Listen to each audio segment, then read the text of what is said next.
নারীকে ডাকবে, তোমাদের কোনো হিসাব নাই, তোমাদের কোনো কিতাব নাই, তোমাদের কোনো পেরেশানি নাই। জান্নাতের 8টা দরওয়াজা, সব দরজা দিয়া ডাকবে, আসো জান্নাতের হুর তোমাদের জন্য অপেক্ষা করতেছে, জান্নাতের বিছানা তোমাদের জন্য রেডি। কেন?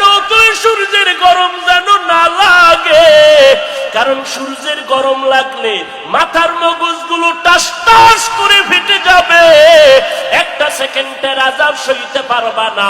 আসো, কোনো হিসাব নাই, জান্নাতের 8টা দরজা খোলা, কোন দরজা দিয়ে ঢুকবা? আসো। ও এলাকার মা বোনেরা, 4 জন নারীকে জান্নাতের 8টা দরজা ডাকবে, এর মধ্যে একজন নারী হবেন আমার নবীর কলিজার বিবি। 2 জন স্বামী বিদায়ের পরে বিধবা 40 বছরের